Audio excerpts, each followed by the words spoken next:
नमस्कार। इस अंक में आप सभी का बहुत बहुत स्वागत है।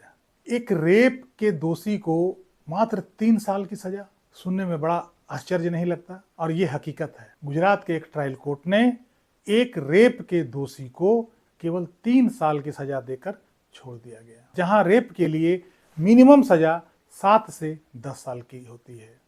मतलब सीआरपीसी में यह मिनिमम सजा 7 साल की होती थी और निर्भया कांड के बाद इस सजा को 3 साल बढ़ाकर 10 साल कर दिया गया था। मतलब रेप का कोई भी यदि दोषी पाया जाता है तो उसके लिए मिनिमम सजा 10 साल की होती है और इस केस में मात्र 3 साल की सजा सुनाकर ट्रायल कोर्ट ने सबको चौंका दिया है। बात यहीं तक नहीं रुकी।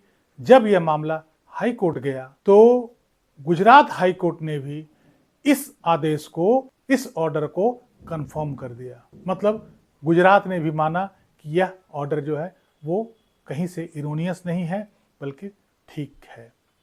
तो क्या लगता है कि अब रेप के आरोपी को केवल 3 साल की सजा ही मिलेगी?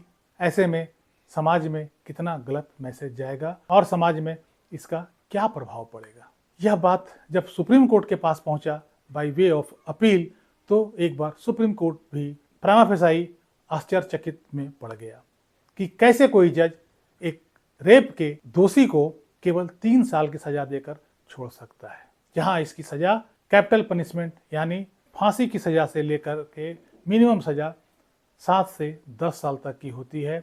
वहां केवल इसके दोषी को 3 साल की सजा सुनाई गई है। ऑनरेबल सुप्रीम कोर्ट ने कहा कि प्रामा फेसाई देखने पर यह ऑर्डर तो गलत लगता है, लेकिन यह एक सेंसिटिव मामला है, इसलिए इसका इंक्वायरी बारीकी से किया जाएगा।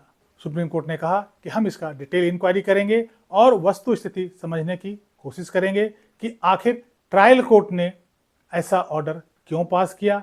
इवन ट्रायल कोर्ट ही नहीं बल्कि गुजरात हाई कोर्ट ने भी इस आदेश का समर्थन क्यों किया। हमारे देश में रेप की घटना दिनों दिन बढ़ती जा रही है। एक तरफ सरकार इन आरोपों के लिए देश में कठिन से कठिन, कड़ी से कड़ी सजा का प्रावधान कर रही है, वहीं दूसरी ओर यदि रेप के आरोपी ऐसे छूटने लगे तो इस कठिन सजा का प्रावधान का क्या मतलब बन जाता है।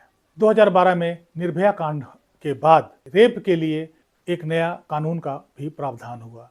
2013 में रेप के लिए मिनिमम सजा को 7 साल से बढ़ाकर 10 साल कर दिया गया था।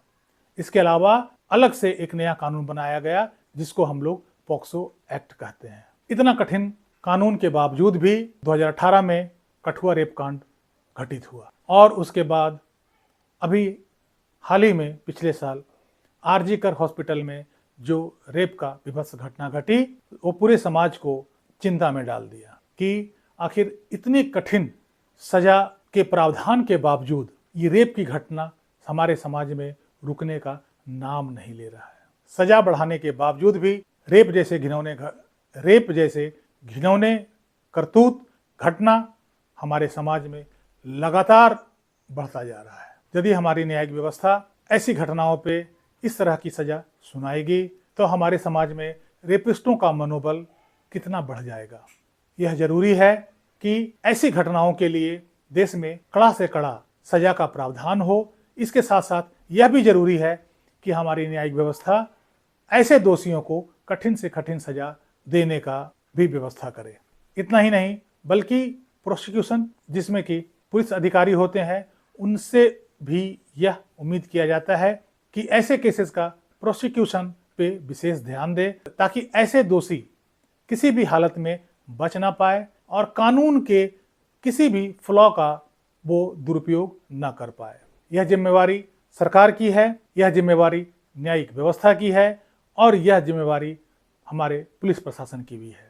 ऐसे केसेस को पुख्ता ढंग से प्रोसीड करें और इनके साक्ष्य को अच्छी तरह से प्रस्तुत करें। जब तक ऐसे अपराधी को कड़ी से कड़ी सजा का व्यवस्था नहीं होगा, कड़ी से कड़ी सजा नहीं दी जाएगी, तब तक हमारे समाज में ऐसी घटनाएं बढ़ती रहेगी। बहरहाल यह मामला अभी सुप्रीम कोर्ट में पेंडिंग है, अभी इस पर सुनवाई बाकी है। अब सुप्रीम कोर्ट को देखना है कि आखिर ट्रायल कोर्ट ने किस आधार पर 3 साल की सजा सुनाई है और इसमें सुप्रीम कोर्ट क्या कर सकता है। जब इस पर सुप्रीम कोर्ट की फाइनल सुनवाई हो जाएगी फिर मैं इस पर एक अलग से वीडियो जरूर बनाऊंगा ताकि पता चले कि आखिर इसमें फ्लॉ कहाँ था, कहाँ इसमें कमियां रह गई थी जिससे कि एक्यूज्ड को केवल 3 साल की ही सजा सुनाई गई। इस अंक में बस यहीं तक। कैसी लगी जानकारी कमेंट में जरूर बताइएगा। वीडियो को लाइक कीजिएगा, चैनल को सब्सक्राइब कीजिएगा। मिलते हैं अगले अंक में, तब तक के लिए जय हिंद, वंदे मातरम।